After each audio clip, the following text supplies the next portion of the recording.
Welcome to this journey of one of the most disturbing cases in recorded history in the Appalachian Mountains of West Virginia. Before we begin, I invite you to leave a comment about where you're watching from and the exact time you heard this story. We're interested in knowing where and at what times of day or night these documented accounts arrive. The autumn of 1952 in the remote valleys of Pocahontas County, West Virginia, brought with it more than the usual mountain chill. Deep in the hollow known locally as Whitmer's Gap, approximately 12 miles southeast of the town of Marlinton, something had been disturbed that should have remained undisturbed.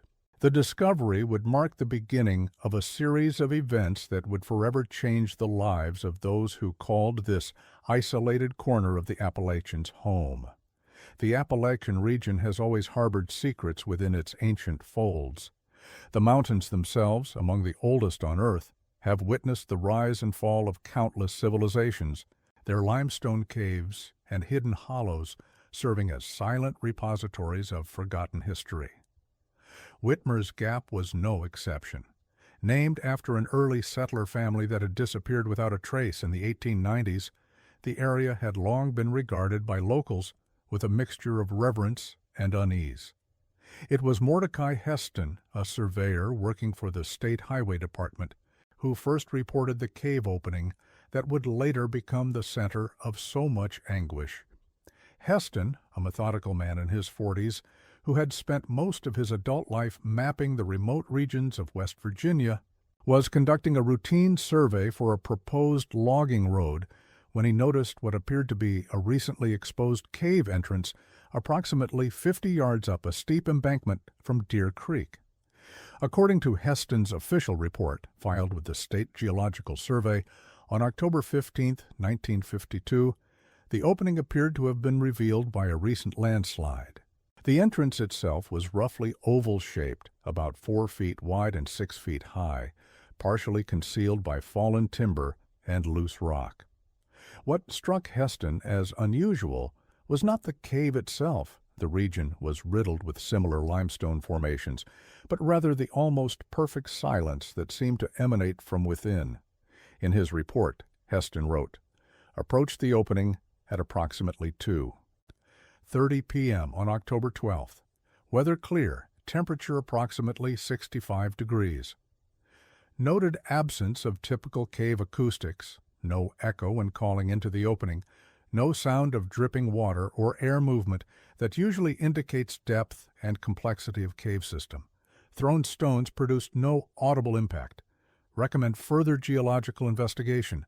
The cave entrance sat on property belonging to Jeremiah Blackthorne, a reclusive farmer who had inherited the land from his father and had lived alone in a weathered cabin about a quarter-mile down the hollow since returning from the war in Korea.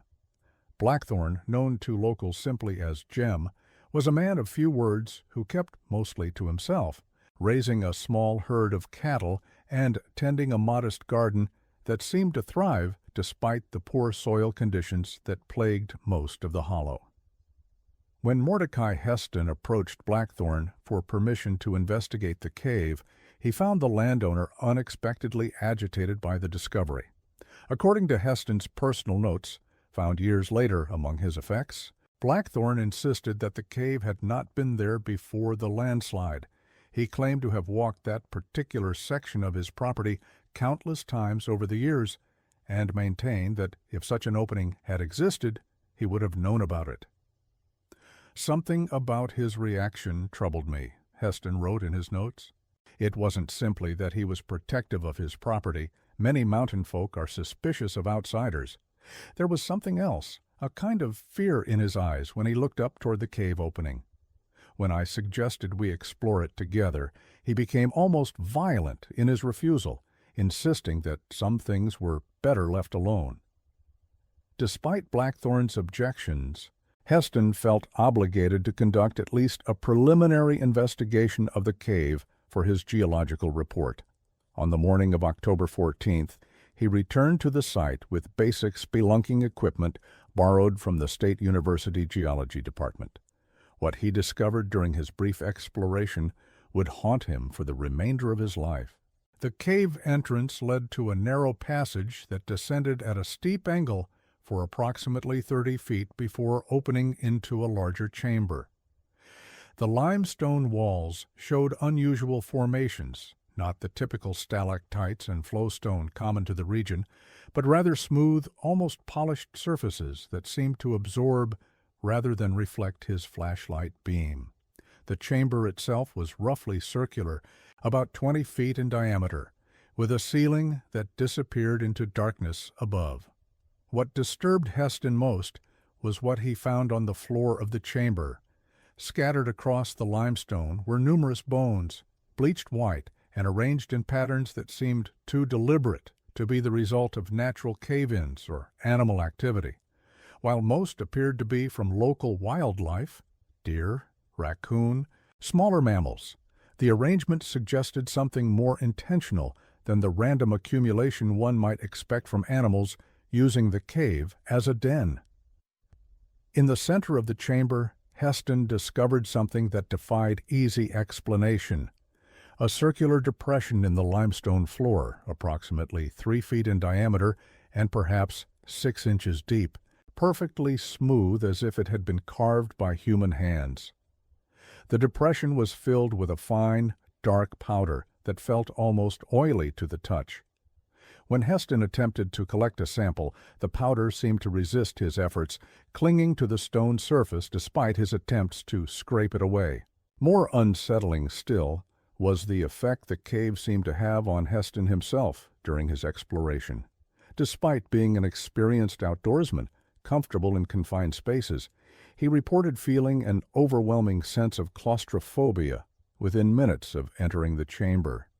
His breathing became labored, though there was no apparent lack of air circulation. Most disturbing was what he described as a sensation of being watched, though his thorough examination of the chamber revealed no other entrances or hiding places. Heston's exploration lasted less than 20 minutes, but by the time he emerged from the cave, he was visibly shaken. His hands trembled as he packed his equipment, and he repeatedly looked back at the cave entrance as if expecting something to follow him out. In his final notes about the experience, he wrote, "Cannot recommend this cave for any recreational or scientific use. Something fundamentally wrong with the atmosphere inside. Unable to determine geological cause for the unusual formations or the material found in the central depression. Recommend the opening be sealed for public safety." However, Heston never filed his recommendation to seal the cave. According to his supervisor at the Highway Department, Cornelius Wade, Heston submitted only the bare minimum required for his surveying report, omitting entirely his exploration of the cave interior. When Wade questioned him about the incomplete report, Heston claimed he had been unable to gain access to the cave due to dangerous conditions following the landslide.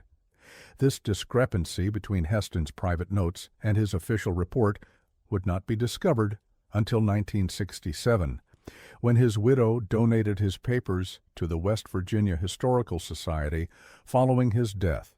By then, the events that would unfold in Whitmer's Gap had already claimed their toll, and Heston's warnings, had they been heeded, might have prevented years of suffering for the residents of that isolated hollow. Following Heston's departure, life in Whitmer's Gap appeared to return to its normal rhythm. Jeremiah Blackthorne continued his solitary existence, tending his cattle and maintaining his small homestead. The other residents of the hollow, the Kessler family who operated a small sawmill, Octavius Crane, who ran trap lines through the surrounding forest, and the elderly widow Cordelia Drummond, who lived in the old stone house near the mouth of the hollow, went about their daily routines as they had for years.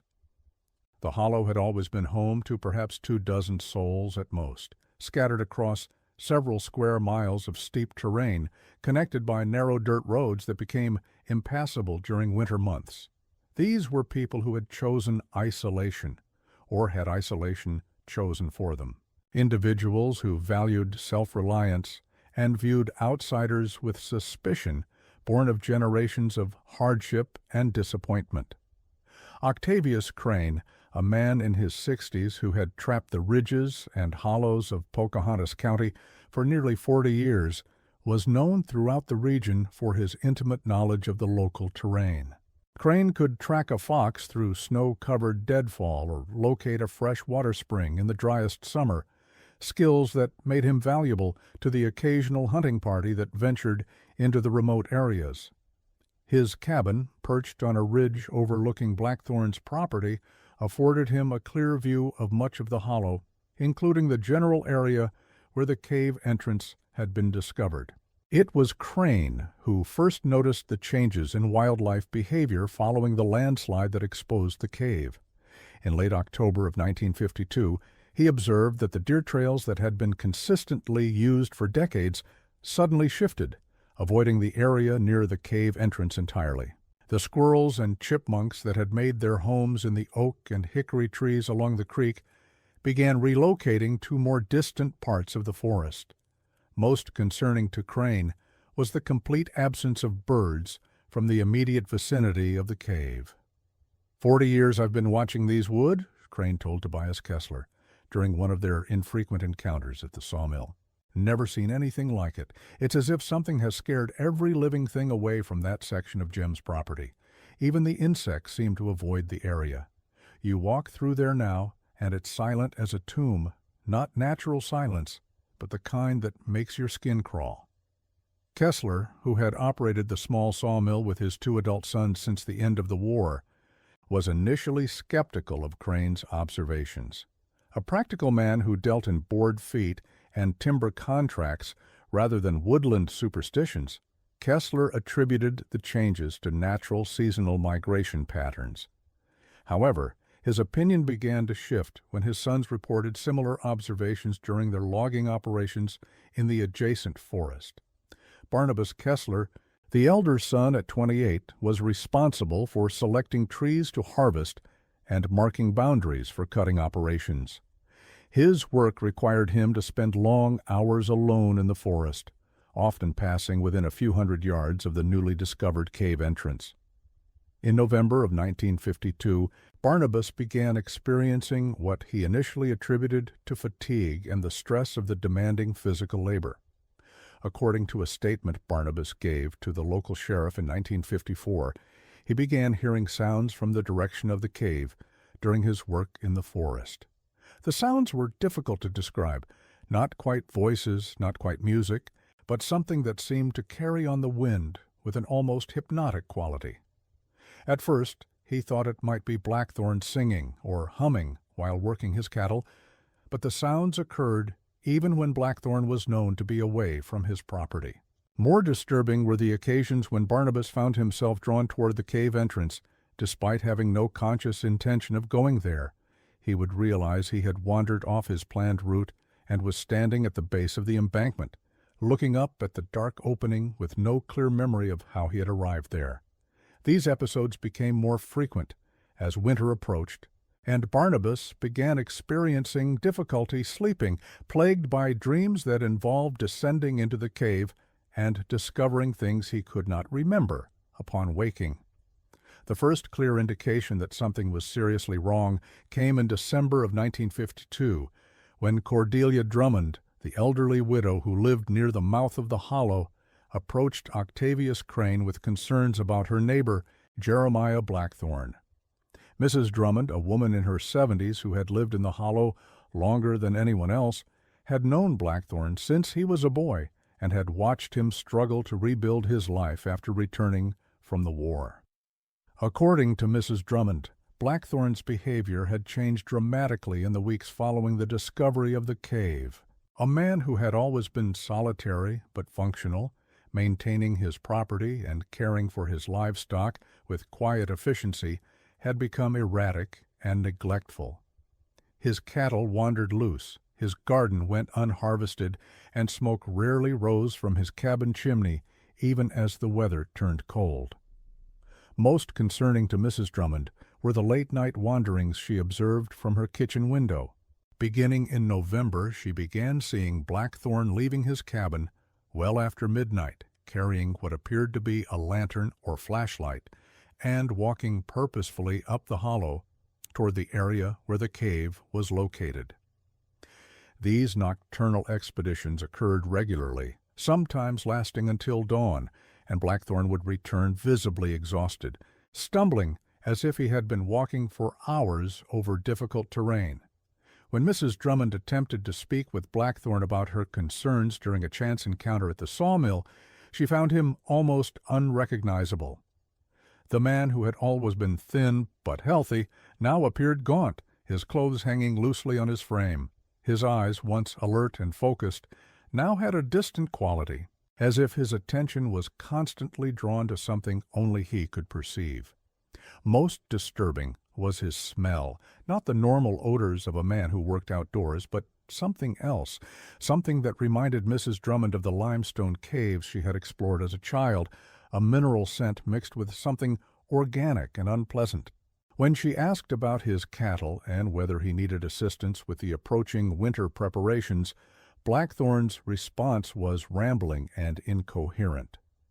He spoke about sounds coming from beneath the ground, about dreams that felt more real than waking life, and about things that lived in the dark places under the mountain.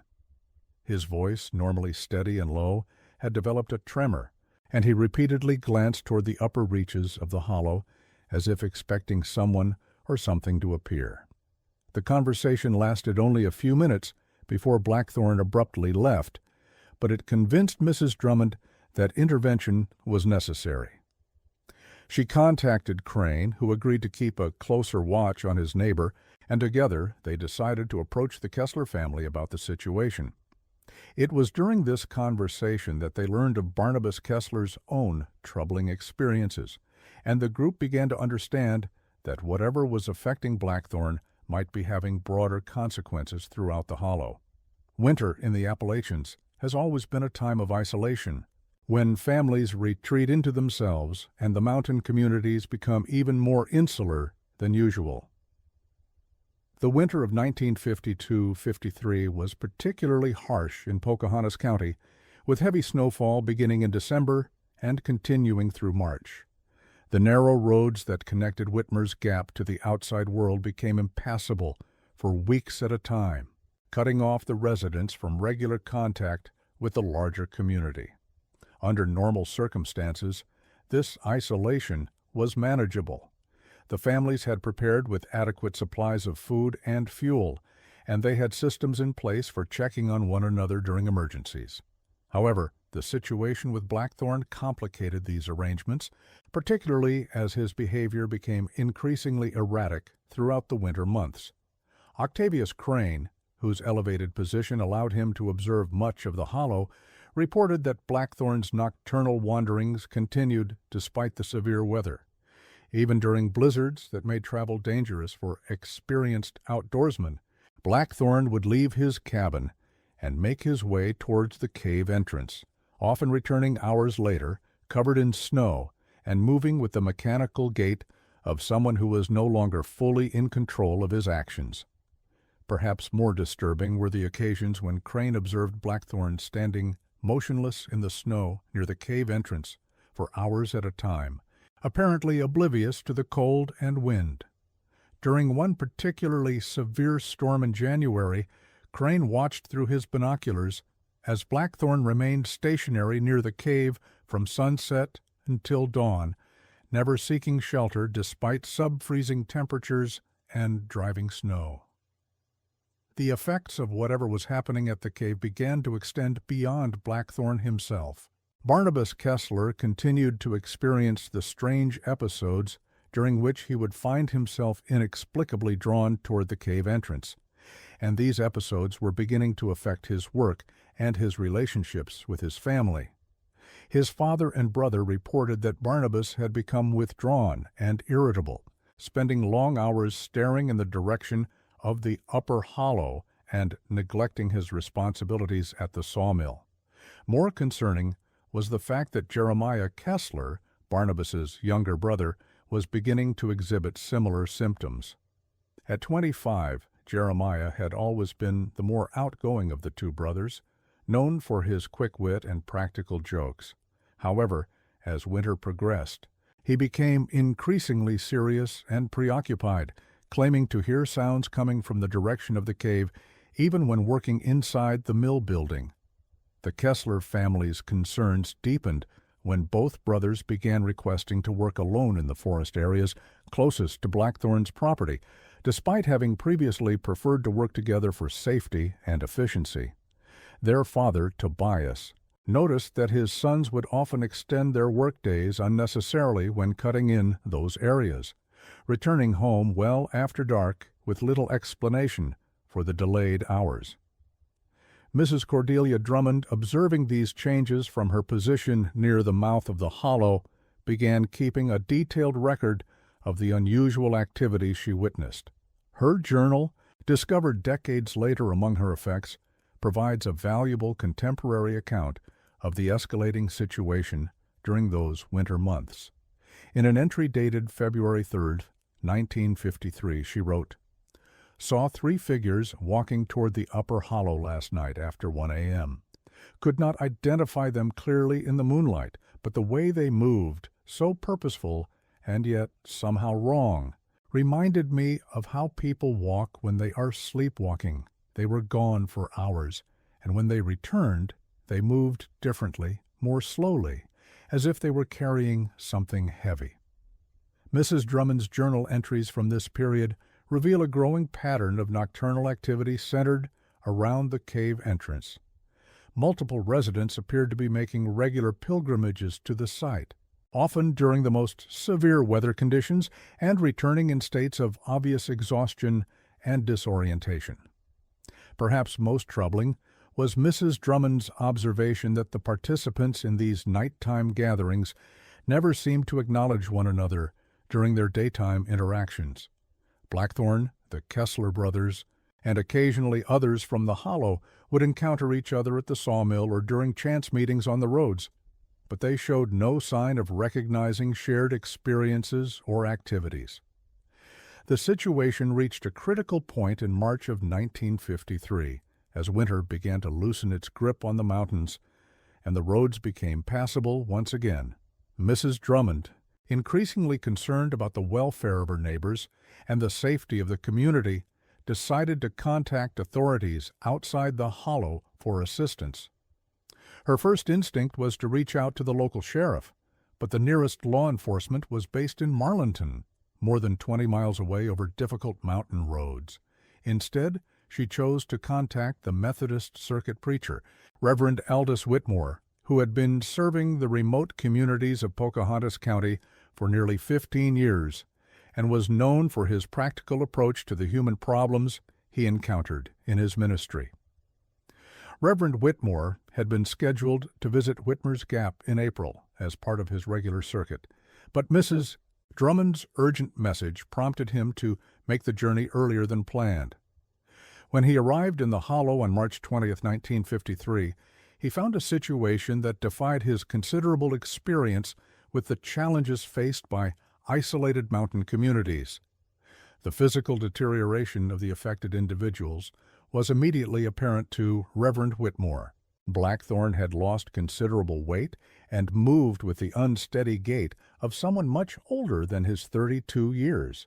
His speech was halting and confused, and he seemed to have difficulty focusing on conversations or maintaining eye contact. The Kessler brothers showed similar signs of decline, though to a lesser degree. More disturbing to the Reverend was what he described in a letter to his bishop as a quality of absence in these men.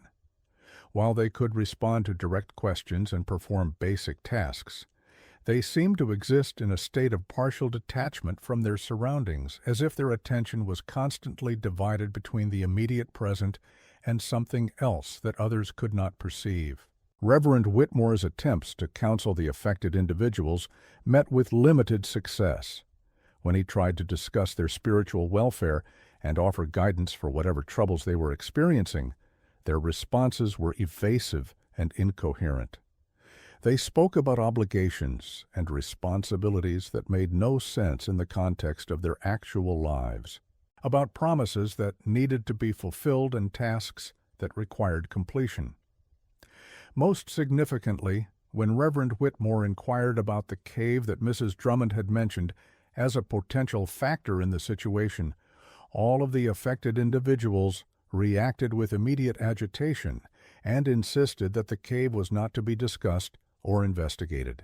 Their vehemence on this point was the strongest emotion they displayed during any of his conversations with them.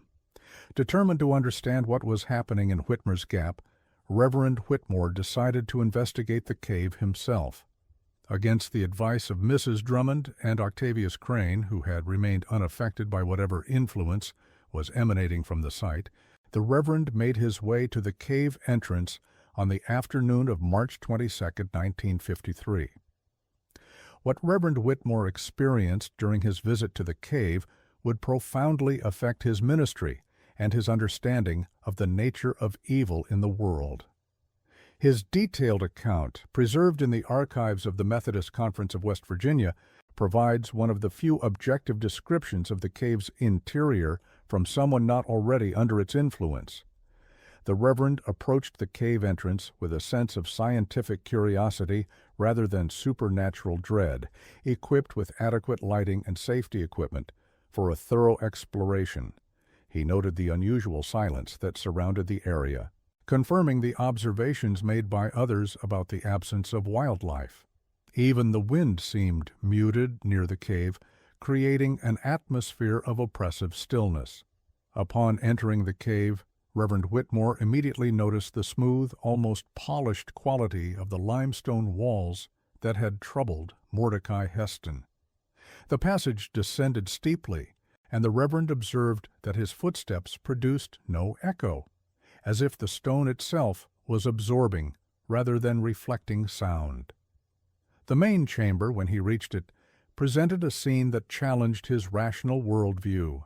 The arrangements of bones described by Heston had been modified and expanded, creating intricate patterns across the limestone floor.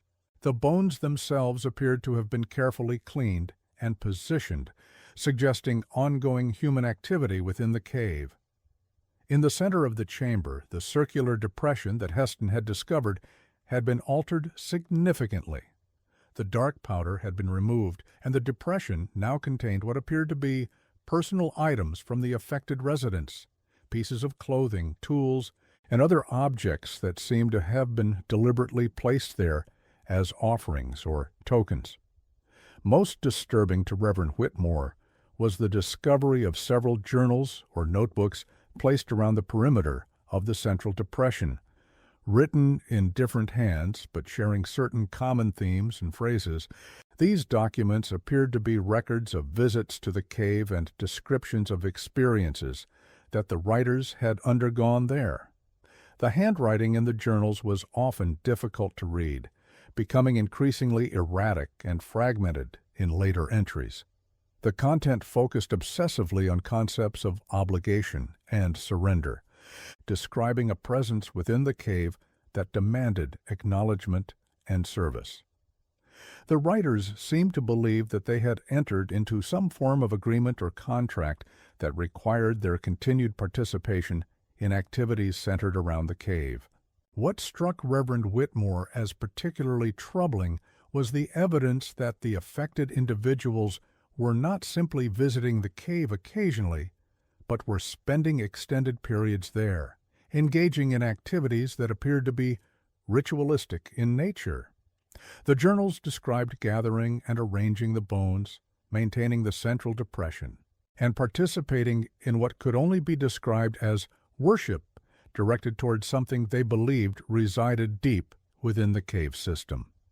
As Reverend Whitmore explored the chamber, he began to experience the same psychological effects that had troubled earlier visitors.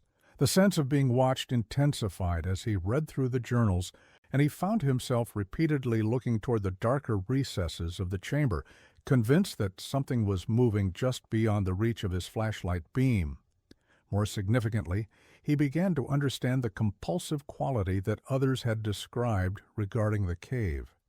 Despite his growing unease and his rational recognition that he should leave immediately, he found himself reluctant to depart. The cave seemed to exert a subtle but persistent pressure on his consciousness, encouraging him to remain longer, to explore more thoroughly, to add his own contributions to the arrangements he found there. It was only through considerable effort of will that Reverend Whitmore was able to force himself to leave the cave after approximately 30 minutes inside.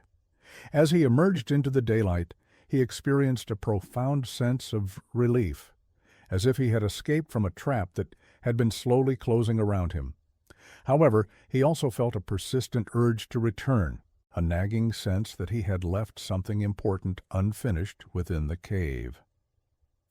The Reverend's investigation confirmed his worst fears about the situation in Whitmer's Gap. Whatever was affecting the residents was centered on the cave, and it appeared to be exerting a progressive influence that was gradually consuming their ability to function as independent individuals. More troubling was his realization that the influence was not limited to those who actively sought it out. His own brief exposure had left him with persistent thoughts about returning to the cave and a nagging sense that he had somehow failed to fulfill an obligation. Reverend Whitmore's response to this crisis was immediate and decisive. He contacted the Sheriff's Department in Marlinton and requested assistance for what he described as a public health emergency in Whitmer's Gap. He also reached out to colleagues in the Methodist Conference who had experience with unusual psychological conditions, seeking guidance on how to help individuals who appeared to be suffering from a form of shared delusion or mass hysteria. The law enforcement response was led by Sheriff Cornelius Bender, a practical man with 20 years of experience dealing with the various problems that arose in the remote communities of Pocahontas County. Sheriff Bender arrived in Whitmer's Gap on March 28, 1953, accompanied by a deputy and a representative from the State Health Department, who had been called in to assess the mental health aspects of the situation. Sheriff Bender's investigation quickly confirmed that the residents of Whitmer's Gap were indeed suffering from some form of psychological disturbance. The affected individuals were unable to provide coherent explanations for their behavior, and their physical condition suggested severe neglect of their basic needs for nutrition and sleep. More concerning was evidence that they had been spending considerable time at the cave site, engaging in activities that appeared to be ritualistic but served no apparent practical purpose. The sheriff's initial inclination was to treat the situation as a case of mass hysteria, possibly triggered by isolation and the stress of the harsh winter. However, his own visit to the cave, conducted despite warnings from Reverend Whitmore, convinced him that there were factors at work that defied conventional explanation. Like others who had entered the cave, Sheriff Bender experienced an immediate sense of unease that intensified the longer he remained inside. The arrangements of bones and personal objects suggested organized activity over an extended period, and the journals found at the site provided evidence of ongoing psychological deterioration among the participants. Most significantly, Sheriff Bender observed that the cave appeared to have physical characteristics that contributed to its psychological effects. The acoustic properties that prevented echoes and muffled sound created a sense of disorientation, while the smooth surfaces and unusual limestone formations produced visual effects that could easily be interpreted as movement or presence in peripheral vision. However, these rational explanations did not account for the compulsive quality of the cave's attraction or the specific nature of the behavioral changes observed in the affected individuals.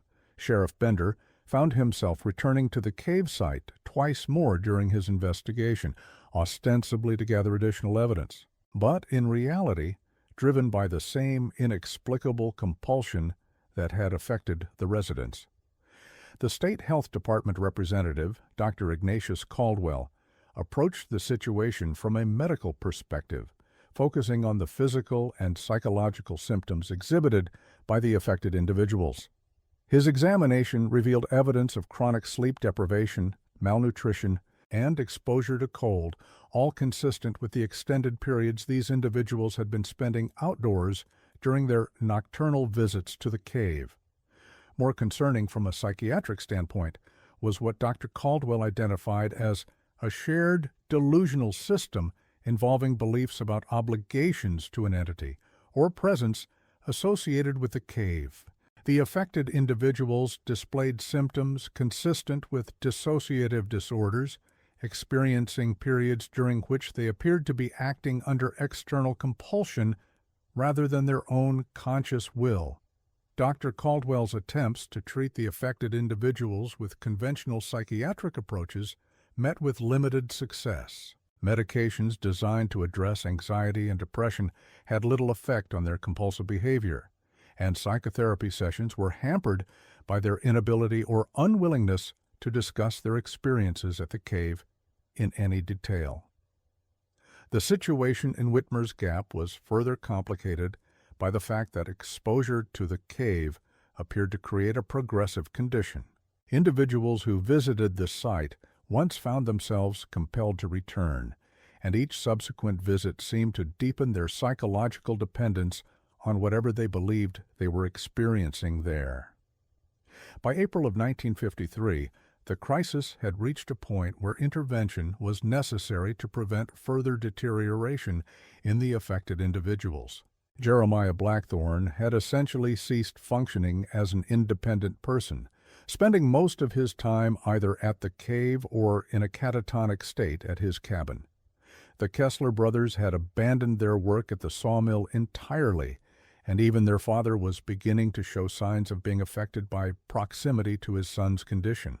The decision was made to remove the affected individuals from Whitmer's Gap temporarily, placing them in a psychiatric facility where they could receive intensive treatment while being physically separated from the cave's influence. This process proved more difficult than anticipated, as the individuals resisted removal and became increasingly agitated when taken away from the area. Jeremiah Blackthorne's removal required physical restraint, and he remained in a state of extreme distress for several days after being transported to the state hospital in Spencer, West Virginia. His condition was characterized by periods of catatonia, alternating with episodes of violent agitation, during which he demanded to be returned to his property in Whitmer's Gap. The Kessler brothers were somewhat more cooperative, but displayed similar symptoms of acute distress when separated from the cave area. Their treatment at the state hospital was complicated by their continued insistence that they had obligations and responsibilities that required their immediate return to the cave. Meanwhile, the cave itself was sealed by order of the State Health Department, with the entrance blocked by a concrete barrier designed to prevent further access. This measure was taken not only to protect public safety, but also to eliminate the source of what officials had concluded was a form of environmental or geological phenomenon that produced psychological effects in exposed individuals. The sealing of the cave appeared to have immediate positive effects on the affected individuals' conditions. Within days of the barrier being installed, Blackthorne and the Kessler brothers began showing signs of improvement in their mental clarity and physical health. The compulsive behaviors that had dominated their lives for months began to diminish, and they gradually became able to engage in more normal interactions with medical staff and family members. However, the recovery process was complicated by persistent symptoms that seemed to be related to their extended exposure to the cave's influence. All of the affected individuals continued to experience sleep disturbances, including nightmares and episodes of sleepwalking that required constant supervision. They also displayed ongoing anxiety about being separated from the cave area, though this distress gradually lessened over time. Dr. Caldwell documented their recovery process extensively, creating one of the first detailed medical records of what appeared to be a form of environmental psychological poisoning. His observations suggested that the cave had somehow induced a dependency state in exposed individuals, similar to substance addiction, but without any identifiable chemical agent. The affected individuals' descriptions of their experiences within the cave remained consistent but vague throughout their treatment. They spoke about a presence that had communicated with them, demanding their service and participation in activities that would ensure its continued existence. However, they were unable to provide specific details about the nature of this presence or the exact activities they had engaged in during their visits.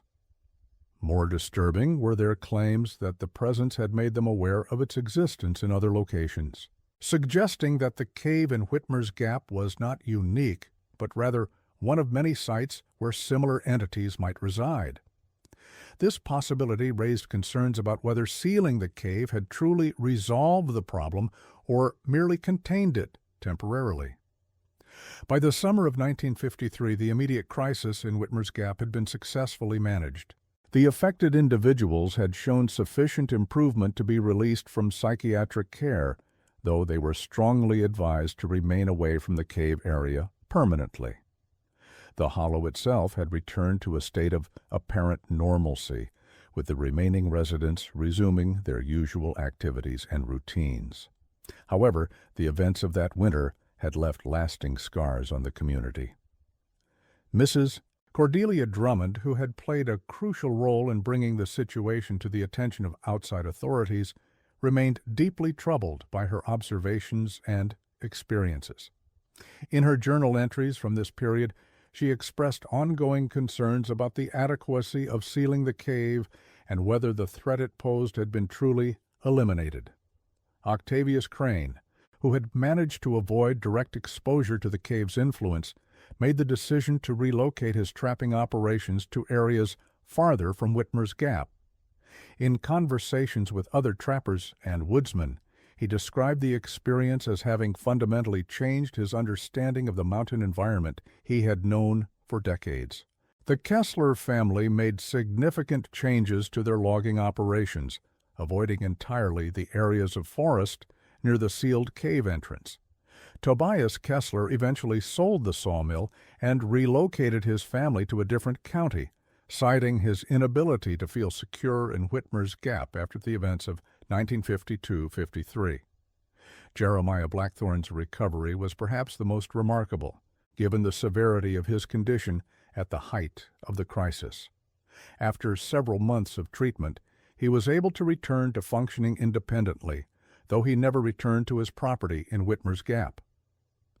Instead, he sold his land and moved to Ohio, where he reportedly lived a quiet life and avoided any discussion of his experiences in the hollow. The official records of the incident in Whitmer's Gap remained classified by the State Health Department for several years, partly due to the unusual nature of the case and partly out of concern that publicity might attract unwanted attention to the area. The sealed cave entrance was monitored periodically to ensure the integrity of the concrete barrier, but no unusual activity was reported in the immediate aftermath of the sealing. However, the story of Whitmer's Gap did not end with the resolution of the immediate crisis. Over the following years, a pattern of concerning incidents began to emerge that suggested the cave's influence had not been entirely eliminated by the sealing process. In the autumn of 1954, a hunting party from Marlinton reported strange experiences while camping near Deer Creek, approximately a quarter-mile downstream from the sealed cave entrance. The hunters described hearing sounds during the night that seemed to come from beneath the ground, a low humming or vibration that was felt as much as heard. More troubling was the report that one member of the hunting party, Bartholomew Frost, had disappeared during the night without leaving any tracks or signs of struggle. Frost was an experienced woodsman familiar with the terrain, and his disappearance under conditions that should have made it impossible to become lost raised immediate concerns about a possible connection to the sealed cave. A search effort involving sheriff's deputies and local volunteers was launched immediately, but no trace of Frost was found despite several days of intensive searching. More disturbing were reports from search team members that they had experienced some of the same acoustic anomalies described by the original hunting party, sounds that seemed to emanate from beneath the forest floor. The search effort was complicated by the fact that several volunteers reported feeling inexplicably drawn toward the area of the sealed cave entrance during their activities. While none of the searchers were affected as severely as the original residents of Whitmer's Gap had been, their report suggested that some form of influence was still emanating from the site despite the concrete barrier. Bartholomew Frost was never found, and after a week of unsuccessful searching, the effort was officially suspended. The incident was classified as a missing person case, though the circumstances of the disappearance continued to trouble the investigators involved. The disappearance of Frost prompted a re-examination of the sealed cave by state officials, but inspection of the concrete barrier revealed no signs of damage or compromise. The seal appeared to be intact and secure, suggesting that whatever had happened to the missing hunter was not the result of direct access to the cave interior. However, geological consultants brought in to assess the situation raised the possibility that the cave system extended beyond the known entrance and that sealing one opening might not have completely contained whatever phenomena were associated with the site. Preliminary surveys suggested the presence of additional chambers and passages that had not been mapped during the original investigation. This possibility was particularly troubling given the descriptions provided by the affected residents during their treatment. Their claims about the presence within the cave having awareness of other locations now seemed potentially more significant than had been initially understood. Dr. Caldwell, who had treated the original victims, was consulted about the Frost disappearance and its possible connection to the cave incident. His opinion was that the sealing had successfully eliminated the primary source of psychological influence, but that residual effects might persist in the immediate area, particularly for individuals who were already susceptible to suggestion or environmental stresses. However, Dr. Caldwell also acknowledged that his understanding of the mechanism by which the cave had affected the residents remained incomplete. The specific factors that had created the psychological dependency observed in the original cases had never been fully identified, making it difficult to predict whether similar effects might occur under different circumstances. The incident involving Frost's disappearance led to the implementation of additional safety measures around the sealed cave area. Warning signs were posted throughout the forest near the site, and local law enforcement increased patrols during hunting seasons to discourage camping or extended stays in the vicinity. Despite these precautions, reports of unusual experiences near the former cave site continued to accumulate over the following years. Hikers and hunters occasionally reported acoustic anomalies, sensations of being watched, and compulsive urges to investigate areas near the sealed entrance. Most of these reports involved brief exposures and temporary effects that resolved once the individuals left the area. However, the pattern suggested that whatever had made the cave dangerous to the original residents of Whitmer's Gap continued to pose at least a limited threat to visitors to the area. The situation remained relatively stable until 1958, when a team of graduate students from West Virginia University obtained permission to conduct a geological survey of the area as part of a study on limestone cave systems. The research project, led by Professor Maximilian Thornberry of the Geology Department, was intended to map the underground features of the region and assess the potential for additional cave discoveries. The student team, consisting of 4 graduate researchers specializing in speleology and geological surveying, arrived in the area in June of 1958 with sophisticated equipment for underground mapping and acoustic analysis. Their research plan called for a comprehensive study of the geological formations in and around Whitmer's Gap, with particular attention to the limestone structures that had produced the sealed cave.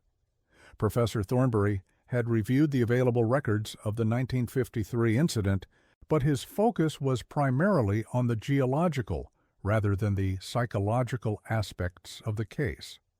His working hypothesis was that unusual acoustic or atmospheric conditions within the cave system had created environmental factors that contributed to the psychological effects observed in the residents. The research team's initial surveys of the area confirmed the existence of an extensive cave system beneath the forest near Whitmer's Gap. Using ground-penetrating radar and acoustic mapping techniques, they identified multiple chambers and passages extending far beyond the sealed entrance that had been discovered in 1952. More significantly, their equipment detected evidence of air movement and acoustic activity within the sealed system, suggesting that the cave remained active despite the concrete barrier that blocked the known entrance. The patterns of airflow indicated the probable existence of additional openings that had not been discovered during the original investigation. These findings prompted Professor Thornberry to request permission from state authorities to conduct a more intensive investigation of the cave system, including the possibility of creating new access points to study the chambers that remained inaccessible behind the concrete seal. The request was initially denied due to safety concerns and the classified nature of the original incident reports. However, Professor Thornberry was persistent in his arguments that a proper scientific investigation could provide valuable insights into both the geological features of the area and the mechanisms that had contributed to the 1953 crisis. After extensive review by state officials and consultation with Dr. Caldwell and other specialists who had been involved in the original case, permission was granted for a limited investigation to be conducted during the summer of 1958. The approval came with strict conditions regarding safety protocols and immediate suspension of the research if any team members began experiencing psychological effects similar to those observed in the earlier incident. Professor Thornberry's team began their investigation in July of 1958, using careful excavation techniques to create a new entrance to the cave system at a location approximately 50 yards from the sealed original opening. The new access point was designed to be temporary and easily sealed after the completion of the research. The initial exploration of the cave interior revealed that the chamber described in earlier reports was only a small part of a much more extensive underground system. Multiple passages branched off from the main chamber, leading to additional rooms and galleries that extended deep into the mountain. The team's mapping efforts revealed that the cave system was considerably larger and more complex than had been suspected, with passages extending in several directions from the central chamber. Some of these passages showed evidence of human activity, including bone arrangements and object placements similar to those found in the main chamber. More disturbing was the discovery that the cave system appeared to have been modified by human activity over an extended period. Passages had been widened and smoothed, chambers had been shaped and carved, and throughout the system there was evidence of deliberate arrangement and organization that suggested long-term occupation and use. The research team also confirmed many of the acoustic and atmospheric anomalies that had been reported by earlier visitors to the cave. Sound behaved strangely within the system, with some areas producing unusual echoes and resonances, while others seemed to absorb sound completely. Perhaps most significantly, the team began to experience some of the same psychological effects that had affected the residents of Whitmer's Gap. After several days of working within the cave system, team members reported difficulty sleeping, persistent thoughts about the cave, and a growing reluctance to leave the underground environment at the end of each workday. Professor Thornberry initially attributed these effects to the stress and excitement of the discovery, but he became increasingly concerned as the symptoms intensified and began to affect the team's ability to function effectively. The graduate students showed signs of becoming obsessive about their work in the cave, extending their underground sessions beyond safe limits and neglecting basic needs for food and rest. Most troubling was the discovery that team members were visiting the cave during off hours, outside of the official research schedule, and were unable to provide clear explanations for these additional visits. When questioned about their activities during these unauthorized sessions, they gave vague and contradictory accounts that suggested they were not fully aware of their own behavior. The situation reached a crisis point in August of 1958, when one of the graduate students, Cornelius Blackwood, failed to return from the cave at the end of a scheduled workday. When his fellow team members went to search for him, they found him in one of the deeper chambers, sitting motionless among the bone arrangements and appearing to be in a trance-like state. Blackwood was unresponsive to verbal communication and had to be physically removed from the cave. Once outside, he gradually returned to awareness, but claimed to have no memory of how he had come to be in the deep chamber or how long he had been there. Professor Thornberry made the immediate decision to suspend the research project and withdraw his team from the cave site. However, he found that the graduate students were reluctant to leave the area and continued to express strong desires to return to the cave to complete their work. The situation paralleled the 1953 incident in many ways, though the effects appeared to manifest more rapidly in the research team, possibly due to their intensive exposure to the cave environment. Within hours of their final withdrawal from the cave, all 4 graduate students were showing signs of the same compulsive behavior that had characterized the original affected residents. Dr. Caldwell was called in to assess the situation and provide treatment for the affected researchers.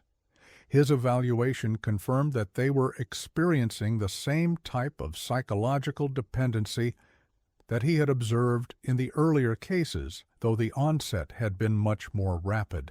The graduate students were removed from the cave area and treated using the same approaches that had been successful with the original victims. However, their recovery process was complicated by their academic training, which made them more resistant to accepting that their experiences might not have been entirely rational or scientific in nature. The research project was permanently terminated, and the temporary access point to the cave system was sealed using the same methods that had been applied to the original entrance. Professor Thornberry submitted a classified report to state authorities recommending that no further research be conducted at the site and that the area be placed under permanent restrictions to prevent future incidents. However, Professor Thornberry's own experience with the cave had left him with lingering questions and concerns that would trouble him for the rest of his career. In private correspondence with colleagues, he expressed his belief that the cave system contained features that could not be adequately explained by conventional geological processes.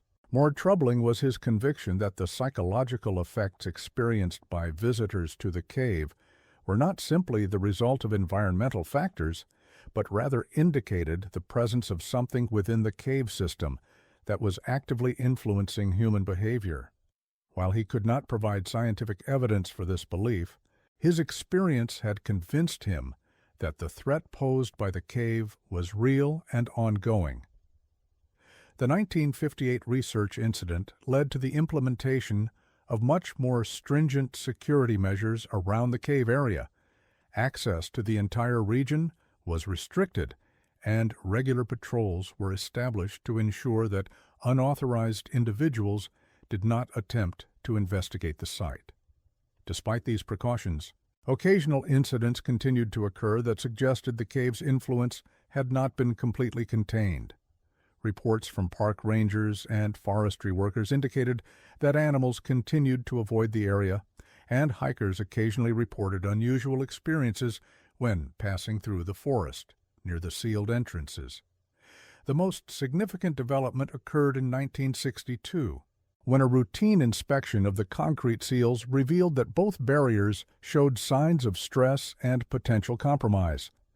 Cracks had developed in the concrete, and instruments detected air movement that suggested the seals were no longer completely effective. Geological consultants determined that the cave system was under pressure from underground forces that were gradually weakening the concrete barriers. The recommendation was made to completely fill the accessible portions of the cave with concrete to create a more permanent seal. This recommendation was implemented during the summer of 1962, with contractors pumping hundreds of cubic yards of concrete into the cave system through the existing access points. The goal was to fill the chambers and passages completely, eliminating any remaining air spaces that might allow the continued survival of whatever phenomena were associated with the site. The concrete filling operation required several weeks to complete and was monitored closely by state officials and geological specialists. When the work was finished, the entire known cave system had been filled solid, creating what was intended to be a permanent solution to the problem. Initial results suggested that the concrete filling had been successful in eliminating the cave's psychological effects. The acoustic anomalies that had been detected in the area disappeared, and there were no further reports of individuals being affected by exposure to the site. However, long-term monitoring of the area revealed that the concrete filling may not have provided the complete solution that had been hoped for. While the immediate psychological effects appeared to have been eliminated, some residents of the region continued to report subtle but persistent unease when in the vicinity of the former cave site. More concerning were reports from geological monitoring stations that indicated ongoing subsurface activity in the area, including minor seismic events and evidence of underground shifts that suggested the cave system might be larger than had been mapped during the research phases. The possibility that portions of the cave system had not been reached by the concrete filling operations raised concerns about whether the threat had been truly eliminated or merely reduced. However, the absence of acute incidents since 1962 suggested that the measures taken had at least been partially successful. In 1967, the final official action was taken regarding the cave site when the entire area was designated as a permanent geological hazard zone, off-limits to public access indefinitely. The designation was made under environmental protection statutes rather than public health regulations, officially attributing the restrictions to unstable geological conditions rather than the psychological hazards that had been the primary concern. This change in official classification was intended to reduce attention to the site while maintaining necessary access restrictions. The classified files from the 1953 and 1958 incidents were transferred to secure archives, and most of the individuals who had direct knowledge of the events were sworn to confidentiality. Dr. Caldwell, who had been the primary medical researcher involved in both major incidents, continued to study the psychological effects he had observed, but was unable to publish his findings due to the classified nature of the case. His research notes, discovered after his death in 1975, provide valuable insights into the mechanisms by which the cave had influenced human behavior, though his conclusions remained largely theoretical.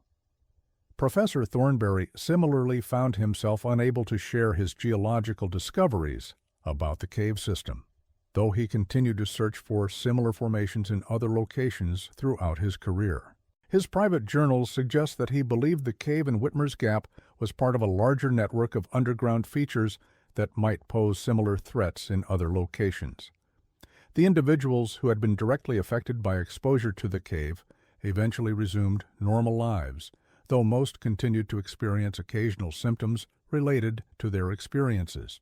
Follow-up studies conducted in the early 1960s indicated that the psychological dependency created by cave exposure was treatable, but never completely eliminated. Jeremiah Blackthorne, who had been the most severely affected of the original victims, remained in Ohio for the rest of his life, but maintained contact with Dr. Caldwell through periodic medical evaluations. These evaluations revealed that while he had recovered his ability to function independently, he continued to experience disturbed sleep and occasional episodes of disorientation that appeared to be related to his cave experiences. The Kessler brothers returned to West Virginia, but never resumed logging operations. Both found work in other industries and avoided careers that would require them to spend extended time in forest environments. Their experiences had left them with a persistent aversion to caves and underground spaces of any kind. Mrs. Cordelia Drummond, who had played a crucial role in bringing the original incident to the attention of authorities, lived in Whitmer's Gap until her death in 1969. Her journal records continued throughout the 1960s and provide valuable documentation of the area's condition after the cave sealing operations.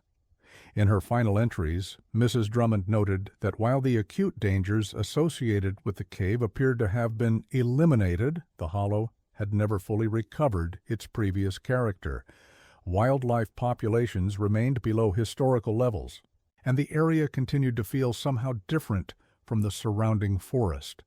Octavius Crane, the trapper who had first observed changes in animal behavior around the cave site, relocated his operations permanently to other areas of Pocahontas County. In conversations with other trappers and woodsmen, he continued to maintain that the cave area remained fundamentally changed despite the official measures taken to address the problem. The property that had belonged to Jeremiah Blackthorne was eventually acquired by the state through eminent domain proceedings and incorporated into the restricted area around the cave site. The cabin and other buildings were demolished, and the land was allowed to return to natural forest conditions under state management. By 1969, more than 15 years after the original incident, Whitmer's Gap had returned to a condition of apparent normalcy. The restricted area around the former cave site was well marked and effectively patrolled, preventing unauthorized access while allowing the natural environment to recover from the disturbances of the 1950s and early 1960s. However, the case files maintained by state authorities continued to accumulate occasional reports of unusual incidents in the broader region, suggesting that the phenomena associated with the cave might not have been entirely unique to that specific site. Reports of similar psychological effects and unexplained disappearances came from other remote areas of the Appalachian Mountains, though none reached the crisis level of the Whitmer's Gap incident. The question of whether the cave in Whitmer's Gap was an isolated anomaly or part of a larger pattern of dangerous underground features remained unresolved in the official records. The classified nature of the research that had been conducted made it impossible to share findings with other geological and psychological researchers who might have been able to contribute to a broader understanding of the phenomena. Dr. Caldwell's final report on the case, submitted to state authorities in 1968, concluded that the cave had represented a genuine threat to human psychological health through mechanisms that remained poorly understood. His recommendation was that similar incidents should be anticipated in other locations with comparable geological features, and that protocols should be developed for rapid response to reports of unusual psychological effects in isolated communities. Professor Thornberry's final assessment, based on his geological investigations, suggested that the cave system in Whitmer's Gap was the result of natural processes that had created an environment uniquely suited to producing the psychological effects that had been observed. However, he was unable to identify the specific factors that made the cave dangerous, making it impossible to predict where similar threats might exist. The official conclusion reached by state authorities was that the cave had represented a unique combination of geological and environmental factors that had created conditions hazardous to human mental health. The measures taken to seal and contain the site were deemed successful, and the case was officially closed with recommendations for continued monitoring and restriction of access to the area. However, the residents of Pocahontas County who had lived through the events of the 1950s carried with them a different understanding of what had occurred in Whitmer's Gap. For them, the cave had represented something more than a geological anomaly. It had been a place where the normal rules of human psychology and behavior had been suspended, where individuals could be transformed against their will by forces they could not understand or resist. The older residents who remembered the incident continued to avoid the area around the former cave site, and they passed their wariness on to younger generations through stories and warnings. While the official records might classify the case as resolved, the collective memory of the community maintained a persistent awareness that something dangerous had once existed beneath the forests of Whitmer's Gap. In the decades that followed, occasional hikers and hunters would report strange experiences in the forests near the restricted area. Sounds that seemed to come from beneath the ground, sensations of being watched or followed, and inexplicable urges to explore areas that should have held no particular attraction. While these reports never reached the intensity of the original incidents, they served as reminders that the complete understanding and resolution of what had occurred in Whitmer's Gap remained elusive. The story of the cave beneath Whitmer's Gap became part of the folklore of Pocahontas County, passed down through generations as a cautionary tale about the hidden dangers that might lurk in even the most familiar landscapes. Parents warned their children to stay away from the sealed area, and local guides avoided leading groups into the forests near the former cave site. Today, more than 70 years after the original discovery of the cave, the area remains under state restriction. The concrete seals have shown no signs of failure, and monitoring equipment has detected no unusual activity in the underground spaces beneath the forest. According to official records, the threat once posed by the cave has been permanently eliminated. Yet on certain quiet nights, when the wind moves through the ancient trees of Whitmer's Gap, some residents still report hearing sounds that seem to rise from deep beneath the earth. A low humming or vibration that speaks of things that refuse to remain buried, of promises that extend beyond the reach of concrete and steel, of presences that wait in the darkness below for opportunities that may yet come. Perhaps the most unsettling aspect of the Whitmer's Gap incident is not what was discovered about the cave, but what remains unknown about the forces that once dwelt there. The individuals who were affected by exposure to the cave consistently described experiences that suggested the presence of something that was aware, intelligent, and capable of influencing human behavior in ways that transcended normal psychological processes. Dr. Caldwell's research notes, discovered decades after the incident, include his private speculation that the cave may have been home to some form of life that existed in ways fundamentally different from anything in the accepted biological sciences. While he could offer no proof for this theory, his clinical observations had convinced him that the affected individuals had genuinely encountered something that had communicated with them and influenced their behavior through means that remained beyond scientific understanding. The question of what lies beneath the forests of the Appalachian Mountains continues to intrigue researchers and local residents alike.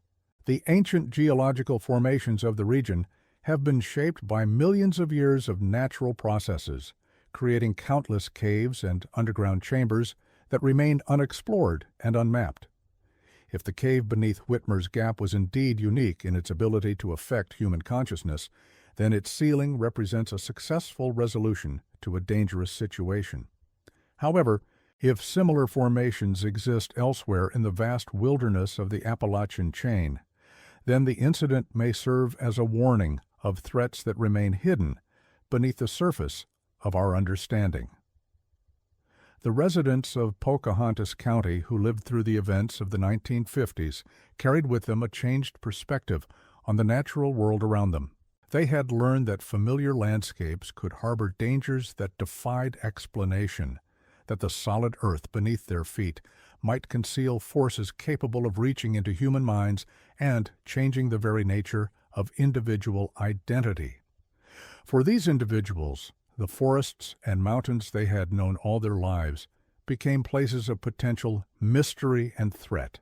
The knowledge that something inexplicable had once emerged from beneath the ground to claim members of their community, left them with a permanent awareness that the world contained elements that lay outside the boundaries of normal human experience. Perhaps that awareness represents the true legacy of the Whitmer's Gap incident, not the specific threat that was contained and sealed, but the recognition that there are aspects of our environment that remain beyond our understanding and control. In an age when scientific knowledge seems to provide explanations for most natural phenomena, the events in that remote hollow serve as a reminder that mystery and danger may still lurk in the most unexpected places. The concrete barriers that seal the cave beneath Whitmer's Gap have held for more than 60 years, and official monitoring suggests they will continue to contain whatever once dwelt in those underground chambers. But in the quiet hours before dawn, when the mist rises from Deer Creek and the ancient trees stand silent in the darkness, some residents of Pocahontas County still wonder whether the sealing was complete, whether all the passages were found, and whether something might yet be waiting in the depths for the barriers to weaken and the way to open once again.